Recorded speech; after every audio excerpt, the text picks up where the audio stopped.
The Mongols formed one of the largest empires the world has ever known when they burst from their remote heartland in the 13th century. The Mongol ruling dynasty, although having a reputation as simple warriors, quickly rose to become the richest and most dominant clan on earth. However, the Mongol court kept a number of sinister secrets when they transitioned from felt tents to their enormous imperial metropolis at Karakorum. Murder. At the age of 14, Genghis Khan committed his first homicide. The Secret History of the Mongols, a near-contemporary history, claims that the young Temujin was frequently abused by his older half-brother Betar. Temujin and his younger brother Kasar snuck up on Betar through the tall grass and shot him with arrows after he stole some food from them. Unsurprisingly, Genghis continued to choose murder as a means of problem-solving, and several of his adversaries perished suddenly and suspiciously. A prominent Mongol wrestler by the name of Buri was involved in a relatively trivial case in which, prior to Genghis's ascent to power, he humiliated Genghis's brother Belgate. Temujin summoned Buri to a rematch, and Buri chose what he believed to be the safe course of action and let Belgate throw and pin him out of fear of the Khan's strength. Belgate, however, slammed his knee into Buri's back and pulled on his collarbone, shattering his spine at Genghis's signal. After being hauled outside and left for dead, the paralyzed wrestler probably thought about his decision to forfeit a contest in front of a king who had never respected cowardice. Executions. Despite Genghis Khan's restrictions on torture, Mongol executions were frequently incredibly gruesome. Guyuk Khan tortured Fatima until she confessed, before her upper and lower orifices were stitched up and she was bundled up in a sheet of felt and flung into the river after Guyuk suspected Fatima had poisoned his brother. Crushing was another popular means of death because the Mongols traditionally had a taboo against spilling royal blood.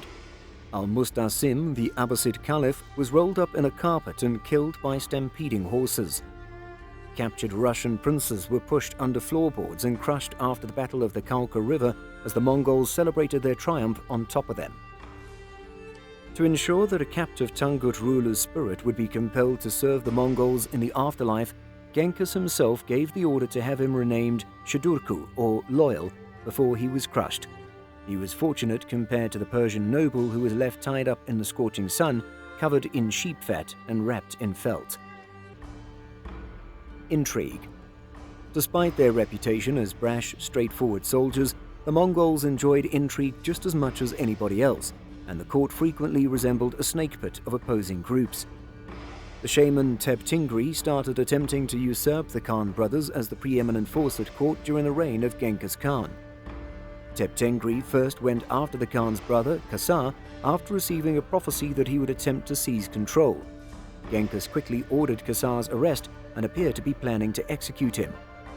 Hoelun, Genghis's mother, rescued the day. She pushed her cart through the night before breaking into the Khan's tent after learning that Kasar had been detained.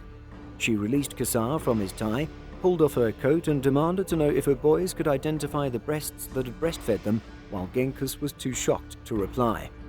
Genghis was then reprimanded repeatedly by the woman until the humiliated Khan consented to free his brother. Sexual slavery. The Mongols themselves weren't exactly feminists, despite the fact that many of their women climbed to positions of considerable influence. Foreign women seized during their expeditions were either forced into concubine service or marriage to Mongol men. The subject people were frequently required to give the Mongols young maidens as tribute. One well-known instance is when the Siberian queen Botuhui Tahun tricked one of Genghis Khan's generals into an ambush. She became one of the few humans to defeat a Mongol army. After being taken by a subsequent expedition that had vanquished the Siberians, Botuhui Tahun was married off to a Mongol soldier and vanished from history. Alcoholism. The Mongols were poor shepherds with little recourse to alcohol. They mostly consumed fermented mare's milk, which was seasonal and only faintly alcoholic. However, cash began to flood after Genghis Khan's conquests, and many Mongols soon found themselves living lifestyles of leisure with unrestricted access to wine and distilled drinks. As a result, by the time of Genghis's demise, drinking had grown to be a significant issue. Even the great Khan's family fell victim to the epidemic. At least two of his sons, Tolui and Ogadei, committed suicide by alcoholism. Chagatai, their brother, was compelled to give stringent instructions to his attendants not to permit him to drink more than a few cups every day. Ogadai, the Khan who had taken over from Genghis, had a very serious problem. Ogadai was nearly entirely dependent on wine, and according to Persian historian Atta Malek Juvaini, Ogadai frequently made important choices while intoxicated. The issue persisted after Genghis's sons. When visiting the court of his grandson Mongol, the European monk William of Rubruck observed a pervasive drinking culture featuring a silver tree with 4 pipes that freely distributed wine, rice wine, mead, and fermented mare's milk. Kidnapping. A newlywed named Borte was taken hostage by Merkid tribespeople in the year 1178. Temujin, her furious husband, soon put together a small coalition and assaulted the Merkids, saving Borte and earning himself a reputation as a fearsome warrior. Temujin was arguably set on the route to become Genghis Khan at that particular time. But if the kidnapping contributed to the rise of the Mongol Empire, it also contributed to its fall. By the time Borte was saved, she was several months along in her pregnancy, and nobody knew for sure if her husband or one of her rapists was the father. All indications point to Temujin adopting the child as his own. However, the rumors continued. The elderly Genghis Khan gathered his family many years later to choose a successor. His older son Jochi was an obvious option. However, his second son Chagatai claimed that he should be given priority over the bastard son of a Merkid, and the discussion turned into an ugly brawl. The brothers refused to patch things up in spite of their father's requests. As a result, a compromise was made, and Genghis's third son, the alcoholic Ogadai, was given the crown. This laid the ground for years of internal conflict and turmoil that ultimately caused the collapse of the empire. Purging. After Genghis Khan's death, he took cautious steps to ensure that his son Ogadai would succeed to the throne unopposed.